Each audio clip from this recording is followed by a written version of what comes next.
chào các bạn, Ray đã quay trở lại với một video hướng dẫn về thất thần rồi đây. Video ngày hôm nay sẽ là về một thất thần không mới, nhưng cũng sẽ không quay trở lại Heian thêm một lần nào nữa, đó chính là Mại Dược Lan Kusuri Uri. The event lần này sẽ là lần cuối cùng mà các bạn có thể gom mảnh Mại Dược Lan từ trong triệu hồi ha, nên các bạn hãy tranh thủ. Trước khi mà vào phần giới thiệu về kỹ năng của Mại Dược Lan thì Ri sẽ giới thiệu một chút về thất thần Ancestral Collab bị ghẻ lạnh nhất game này. Thì Mại Dược Lan là một nhân vật có từ phim hoạt hình nghệ thuật Mononoke. Thì Mại Dược Lan có cái cấp độ là SSR trong game, vai trò là tấn công với một cái bổ trợ tấn công rất là mạnh và cực độc trong game, đó chính là sẽ bỏ qua tất cả những cái hiệu ứng chia sẻ tấn công như thế hồn, khiên, dây sò. Nói chung là một khi mục tiêu đã bị nhìn thấu rồi thì chắc chắn sẽ chết nếu mà Dược Lan tấn công.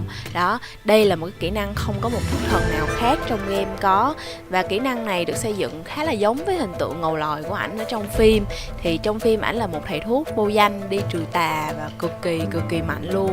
Ri rất là bất ngờ khi mà thấy điểm IMDb của phim lên tới 8.4, nên Ri đi xem thử phim và công nhận là rất là hay. Nhưng đồng thời nó cũng rất là kén người xem, tại vì đồ họa nó dị và không khí phim rất là âm u. Nên các bạn nếu mà muốn xem thì các bạn hãy chuẩn bị tinh thần trước. Được cái xem xong là cảm thấy hứng thú dâng trào với Mại Dược Lan liền, nên sẽ rất là tốt cho các bạn nếu mà các bạn có muốn build Mại Dược Lan ha. Ok, skills đầu tiên của anh bán thuốc là tấn công thường, không có hiệu ứng gì đặc biệt hết. Skill 2 là bị động. Thì cái bị động này chính là cái tiền đề cho sức mạnh quật đầu thắng đó của Mại Dược Lan, đánh dấu lên mục tiêu. Thì dấu này nó gọi là ấn thiên bình. Thì mỗi lần mà địch hành động sẽ có 40% tỷ lệ dính một ấn, hoặc là Mại Dược Lan xài skill 3 lên một mục tiêu cũng sẽ tích một ấn lên mục tiêu đó, và mỗi ấn sẽ tăng 33% sát thương mà địch nhận vào. Đó, có nghĩa là 3 ấn thì nó sẽ lên 99% đó, gấp đôi đem luôn, khá là ok. Ấn này có thể bị giải được nha các bạn, có thể bị giải bởi sổ châu, vũ nữ hoặc những cái con giải hiệu ứng xấu khác. Và để biết địch có bao nhiêu ấn hiện tại thì các bạn hãy nhìn cái vòng tròn ấn ở dưới chân. Các bạn sẽ thấy một cái hình cái cân thiên bình trên mỗi một cái chia như vậy. Thì khi mà tích được bao nhiêu ấn thì sẽ có một cái cân trên một cái vòng tròn chia ra. Thì các bạn hãy nhìn lên đó, các bạn biết được là địch đang có bao nhiêu ấn ha. Ok, tiếp nè. Tiếp theo là khi mà địch mang ấn thiên bình này rồi, và khi máu thấp hơn cái tỷ lệ quy định thì sẽ bị nhìn thấu. Và khi mang 3 ấn thì máu chỉ còn dưới 60% là sẽ bị nhìn thấu. Thì ký hiệu để các bạn biết là khi nào địch bị nhìn thấu, đó chính là một cái hình con mắt ở trên thân của địch, khá là giống con mắt thần Horus. Hoặc là các bạn có thể nhìn ở trên đầu, cái phần mà cái hàng buff chạy trên đầu sẽ hiện một cái dấu màu vàng, hình cái tay đang niệm đó. Đó là khi mà địch bị nhìn thấu. Thì mang cái ấn này nó có giống như là các bạn mang ấn tử trên người vậy đó, nghĩa là chỉ cần mà không phải 2 lượt sau nó giải trừ thì không thể nào mà xóa được nó đi.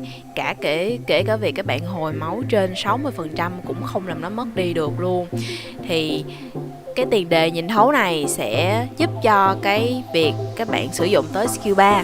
Thì skill 3 thì Mại Dược Lan sẽ biến thành một siêu Seda tóc trắng áo vàng, chém vô con bị nhìn thấu sẽ chém bay luôn phần máu còn lại của nó, và cái tối đa sẽ bằng 600% công của Mại Dược Lan, miễn cả chia dây sò, thấy hồn, khiên hoặc là chịu đòn các loại. Nói chung là chết chắc, trừ phi phục sinh lực thôi, còn không là chết chắc. Các bạn đừng quan tâm tới số 600 hay là cái gì hết, chết chắc. Nếu mà tấn công con chưa bị nhìn thấu á, thì Mại Dược Lan sẽ quật một đòn đơn với cái tỷ lệ tấn công là 263% công, cũng rất là đau đớn, đồng thời để lại một ấn thiên bình trên người địch. Nên các bạn thấy con nào mà team địch khó chịu á thì hãy còn lửa thì chăm quật skill 3 vô nó, vừa tăng sát thương lên nó mà còn vừa khiến nó bị nhìn thấu ha. Ok, thì sau khi phân tích skill, các bạn cũng có thể thấy rõ được cái ưu khuyết điểm của Mại Dược Lan là gì rồi. Thì ưu điểm lớn nhất đó chính là cái đòn tấn công cuối cùng cái đòn tấn công khi bị nhìn thấu sẽ cực kỳ to, vô cùng bá đạo, chắc chắn chết.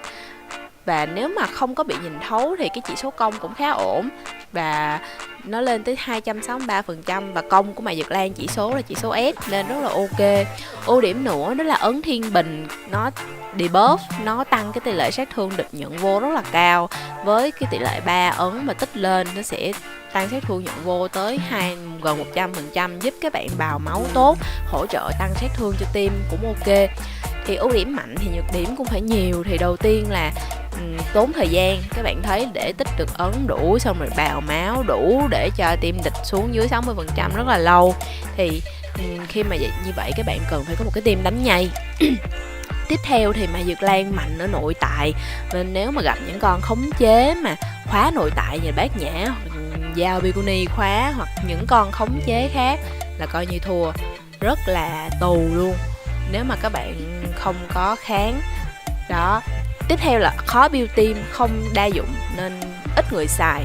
Thì cái này tiếp theo ở cái phần mà build team mình có thể nói cho các bạn để các bạn rõ là kén như thế nào ha. Mại Dược Lan thì có hai hướng để build. Hướng thứ nhất đó là các bạn build theo kiểu tấn công cơ bản.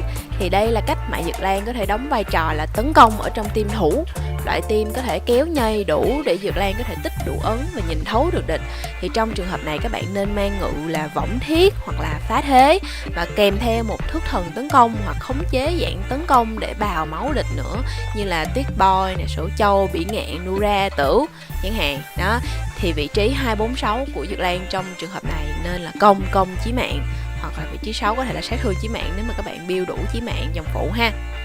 Rồi thì cái cách build thứ hai đó là team thủ lầy, hay còn gọi là team thủ dị. Thì cách này rất là khuyến cáo với những bạn không có kinh nghiệm chơi game nhiều, mà các bạn cần phải tìm hiểu rất là nhiều trước khi các bạn build team này, tại vì nó rất là dị và các bạn sẽ không được kết hợp, các bạn không có xài được cái bộ ngự này cho nhiều trường hợp khác nhau, nên các bạn hãy cố gắng là tìm hiểu kỹ trước khi các bạn build ha. Thì trong trường hợp này Mại Dược Lan sẽ mang ngự là ngự thủ và sẽ có thêm một chút máu để các bạn có thể sống dai hơn.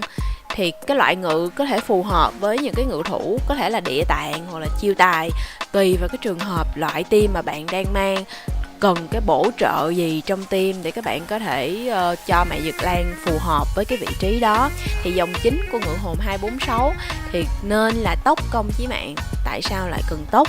Tại vì khi mà bị nhìn thấu thì cái ấn nhìn thấu nó chỉ tồn tại trong 2 lượt thôi. Nếu mà Mại Dược Lan bị khống chế hoặc là bị sao đó không chém kịp trong 2 lượt đó thì ấn sẽ mất rất là uổng.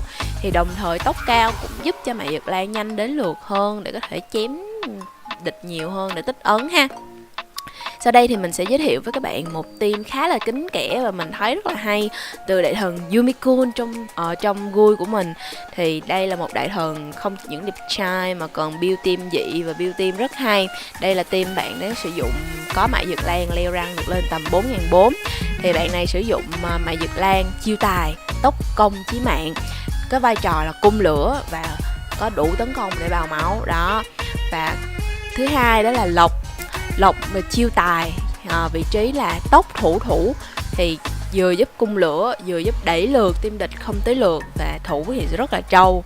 Đây là một cách build mà các bạn sẽ thấy rất ít người build, tại vì thường là sẽ sử dụng máu, nhưng mà máu thì các bạn càng về sau cái tấn công nó càng cao thì cái thủ nó sẽ có lợi hơn. Tiếp theo là nhân vật thứ ba đó chính là Hằng. Thì thanh hành đăng chiêu tài tốc kháng máu sẽ giúp các bạn là cung lửa nè, xong rồi bào máu địch và cũng tiết kiệm lửa cho team, vì team này dùng khá là nhiều skill á. Tiếp theo là Nhật Hòa Phường mang kính cơ tốc máu chí mạng. Thì cái này sẽ giúp Nhật Hòa Phường chống bị focus chết ngay từ đầu và sẽ giúp hồi sinh khi mà team bạn bị mất một con ha. Nhân vật cuối cùng không thể thiếu đó chính là Sò. Thì Sò địa tạng sẽ chia đem ra bảo kê team bạn cái dòng chính, nó sẽ nên là tốc máu hoặc tốc kháng máu nếu các bạn đã có một con Sò 6 hộp rồi ha.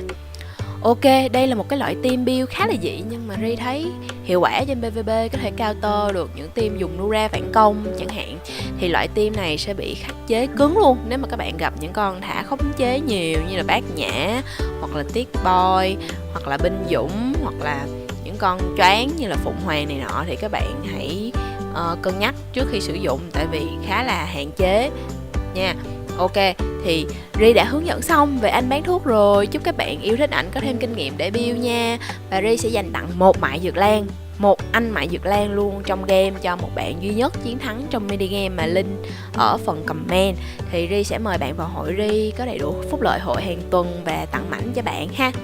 Thì nếu mà các bạn thấy video hữu ích thì hãy tặng Ri một subscribe, share và comment để Ri tiếp tục làm những video cho các bạn ha. Tạm biệt các bạn, bye bye.